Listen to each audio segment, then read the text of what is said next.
Porque deixa eu te falar, você não precisa de tudo que acha que precisa para chegar no lugar que Deus determinou, no lugar que Deus disse que você chegaria. Às vezes a gente pensa que Deus depende de circunstâncias favoráveis para fazer cumprir aquilo que Ele nos prometeu. A gente sabe que Ele não precisa, mas vive como se Ele precisasse. Porque diante de qualquer adversidade, qualquer dilema, qualquer dificuldade que se apresenta, uma enfermidade, uma esterilidade, uma porta fechada, um levante, uma afronta, uma dificuldade financeira, uma dívida, uma falência, uma palavra que contraria completamente toda a palavra que Deus determinou ao nosso respeito, tem um poder de nos desestabilizar de uma tal forma.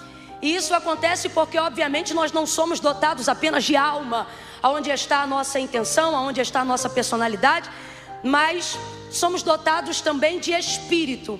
E se fôssemos dotados só de espírito, não ficaríamos abalados emocionalmente. Aconteça o que acontecesse, continuaríamos firmes no propósito que Deus já estabeleceu para nós.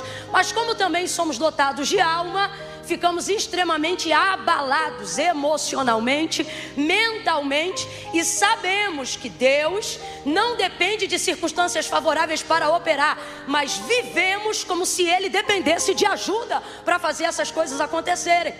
Então, por mais que estejamos aqui reunidos nesta noite debaixo de uma palavra, a verdade é que muitos de nós entramos aqui abalados, pedindo para Deus confirmação acerca de coisas que Ele já disse, pedindo para Deus que continue falando conosco, e Ele, porque é bondoso e é misericordioso, e sabe que não somos mato, sabe que não somos semente, sabe que não somos peixe, sabe que não somos bicho, porque para esses Ele deu uma palavra e eles os obedecem desde o dia em que liberou essa palavra, né? Ele liberou a palavra e Ele disse uma única vez que cada erva dê semente conforme a sua espécie, e cada semente conforme a espécie está nela, e assim para todos os animais e para todas as espécies que já foram criadas. E Deus nunca mais precisou dizer isso de novo. A todas as águas, oceanos, a tudo aquilo que está preso ou debaixo do firmamento, obedece a palavra de Deus desde o dia em que Ele falou, e Ele disse uma única vez. Não precisou dizer nunca mais. E tudo o respeita e o obedece desde então. Mas acerca do homem, e Ele é tão bom que Ele se responsabiliza, porque Ele mesmo sabe. Quando Ele nos fez, o texto é claro em dizer: soprou em suas narinas o fôlego de vida, e o homem foi feito alma vivente. Ele sabe, é semelhante, mas não é igual. Ele sabe, lembra a mim, mas não pode ser como eu. Precisa de ajuda, é falho. E por causa da sua bondade, da sua misericórdia, conferências como essa Ele estabeleceu no coração dos homens, para que Ele possa continuar sendo um farol e apontando um destino, independente das circunstâncias, independente das adversidades, independente das tempestades, independente da contrariedade, independente das falhas do nosso caráter, independente das dificuldades da nossa personalidade. Ele continua aqui e Ele está dizendo: eu falo hoje, falo amanhã e continuarei falando, porque céus e terras passarão, a sua ansiedade vai passar, a sua depressão vai passar, mas as minhas palavras nunca passarão. Por isso eu vou continuar falando e me revelando a você pelo poder da minha palavra.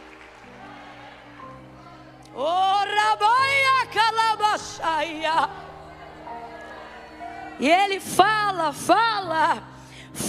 e não se cala. Quando Deus criou todas as coisas que existem e que estão diante dos nossos olhos, visto que tudo obedeceu ao ouvir a sua voz, dava até a impressão de que Ele não precisava falar nunca mais. Se o mar, que é muito maior do que tudo que você carrega dentro de você, obedeceu a sua voz desde que tudo foi criado, por que seria tão difícil para você obedecer? E é por isso que o salmista vai salmodiar e ele vai colocar o homem no pináculo da criação, quando messianicamente ele o compara ao Messias. E ele diz: pouco menor do que os anjos o fizeste, mas de glória o vestiste e o coroaste. Tem muitas coisas que Deus ama no mundo, mas nada compete com você. Nada. E você pode não acreditar nisso, e isso não muda essa verdade. Você pode não sentir isso agora, isso não muda essa verdade. Você pode não estar se sentindo amado aqui agora, e isso não muda essa verdade. E essa verdade não é uma história, é uma pessoa. E ela é uma realidade. Esteja você sentindo isso ou não agora, você é o pináculo da criação de Deus. Aquilo que Ele fez e que Ele mais ama e amou. E Ele é tão generoso que depois de criar todas as coisas e fazer então o homem, nunca mais Ele parou de trabalhar, percebeu? Olha para quem está do teu lado e diga: você dá um trabalho.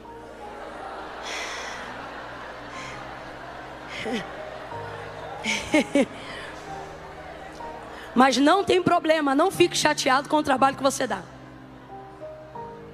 Não fique chateado com o trabalho que você está dando, porque você está dando trabalho para alguém que não se cansa. Você está dando trabalho para alguém que não se fadiga.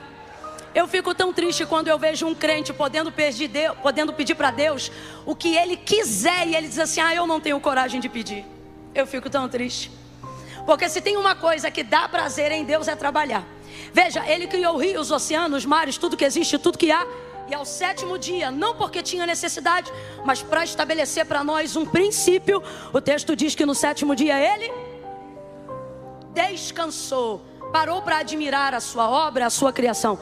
Ó que depois de haver feito o homem, Deus nunca mais descansou. E eu não estou falando do sábado, eu estou falando de expediente. Nunca mais. E não sou eu que estou dizendo isso para te agradar, para fazer você se sentir amado, não. Como eu já disse, isso é uma verdade irrefutável, acredite você nela ou não. Nunca mais Deus criou baleia e descansou. Deus criou tudo que existe e há, e conseguiu, abre aspas, descansar, fecha aspas. Mas depois que criou você, nunca mais Deus descansou. Por que o profeta Isaías, quando menciona, não ele, mas o próprio Deus, falando na primeira pessoa na boca do profeta, quando ele diz assim: olha, porque desde a antiguidade, por que ele não diz desde a eternidade? Mesmo sendo filha dele, porque ele é pai da eternidade, ele estabeleceu um tempo para contar a eternidade, porque ele consegue ser maior do que a eternidade e está fora do que tudo que pode ser contado. Mas ainda assim, é impressionante, porque o texto poderia dizer desde sempre. Porque Deus existe desde quando? Desde que você passou a conhecê-lo? Não, desde sempre. Então poderia dizer assim, porque desde sempre, mas não diz desde sempre. Veja o texto do profeta Isaías, porque desde a antiguidade. Antiguidade e eternidade são iguais, gente? Não, eternidade é desde sempre. Antigamente é desde um ponto, muito antigo, mais um ponto. Ok? E olha o que ele diz: porque desde a antiguidade nem com o ouvido se ouviu e nem com o olho se viu um Deus que...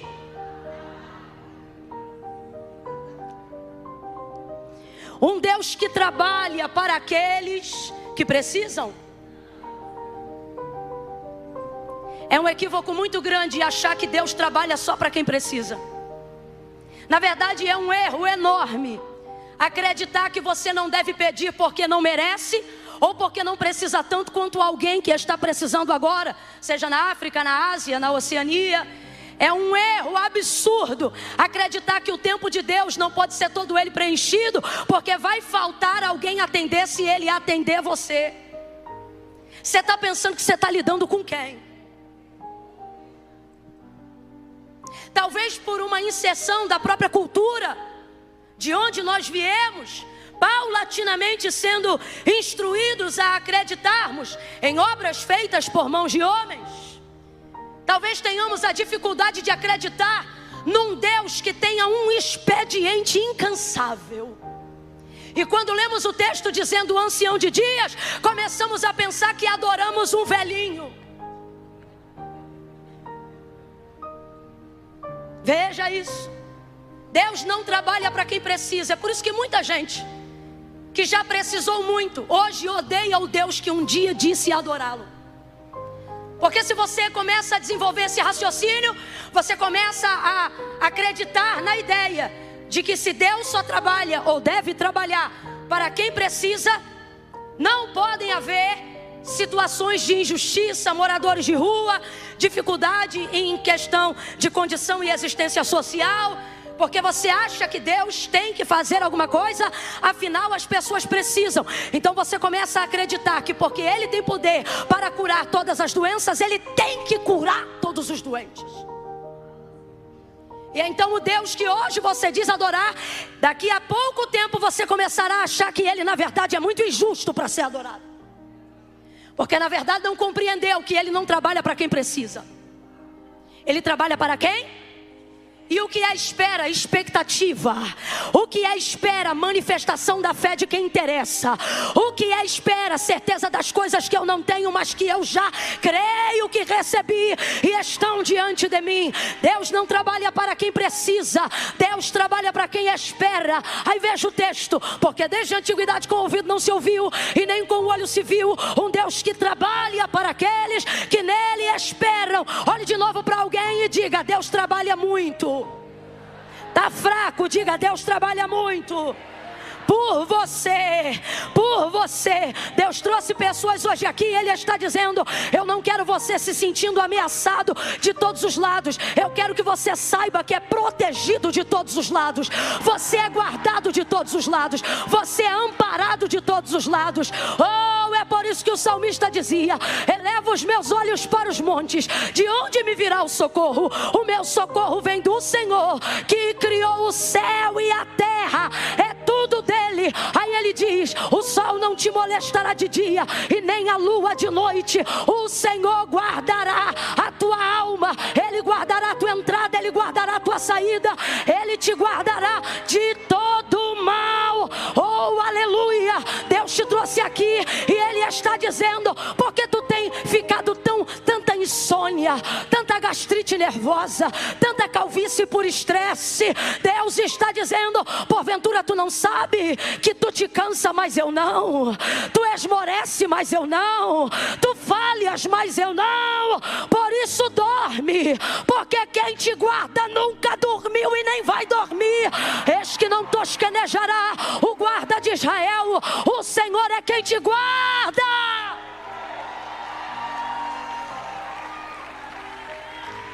Vai ver, você já serviu um Deus o qual você teve que trabalhar muito por Ele.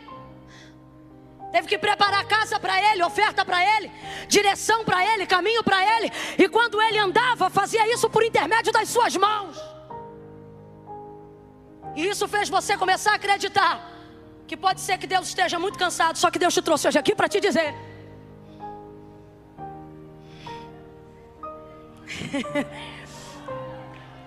eu trabalho por você quando você nem me conhecia direito.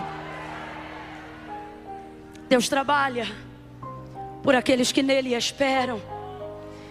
Tudo que existe e há, diz o autor da carta aos Hebreus, não foi feito por prova aparente do que se vê, mas antes céu e terra foram criados pelo poder da sua palavra. Camille, o que isso tem a ver com João 19? Tudo, presta atenção e para de ser ansioso. Há uma palavra, e esta palavra é a palavra que trouxe à existência tudo que antes não havia, tudo que antes não conhecíamos. Então eu volto a dizer o que disse no início: você não precisa de tudo que acha que precisa para chegar no lugar que você deseja. Você não precisa de tudo que acha que precisa para estar aonde Deus disse que ia lhe colocar. Camille, eu preciso de quê? Você precisa de uma palavra apenas. Uma palavra. E eu já disse e repito novamente nessa noite: Deus não depende de circunstâncias favoráveis para operar. Se Ele liberou uma palavra, ela está proibida de voltar vazia. Antes ela vai e faz aquilo que lhe apraz. Você acha que tem que ter o melhor plano de saúde, você acha que tem que ter o melhor plano de carreira, você acha que tem que ter os melhores amigos, você acha que tem que aumentar a sua cartilha, a sua network, network. Você acha que tem que ter 2, 3, 4, 5 milhões até o final do ano para conseguir virar uma chave. Tudo isso é planejamento e não é errado fazer. O problema é depositar toda a sua expectativa no seu empenho, acreditando que qualquer coisa que aconteça ou abale o mundo terá o poder de abalar a palavra que Deus liberou a seu respeito. E por isso você tem vivido se desgastando, gastando a sua energia, a energia que você podia estar usando para adorar, a energia que você podia estar usando para descansar diante dele, porque mais fé do que precisa ter quem trabalha, precisa ter quem descansa. Por isso que quem descansa demonstra maior confiança para Deus. Veja, se você tem uma palavra, você tem tudo, mas a gente age com a palavra de Deus como se ela fosse uma coisa abstrata, como se ela não fosse mais sólida do que o chão que eu estou pisando, como se ela não tivesse maior poder de cobertura do que este teto que está sobre a nossa cabeça. Você estoura uma bomba aqui dentro, não sobra piso, não sobra teto, não sobra nada. Isso que hoje você tem certeza da solidez que é, amanhã não é mais nada. Agora, bota um crente debaixo de uma palavra. Pode jogar a bomba que for. Remacaia Sória. Meu Deus, pode tentar o maior nível de destruição, pode fazer o maior estratégia.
Bota um crente debaixo da palavra.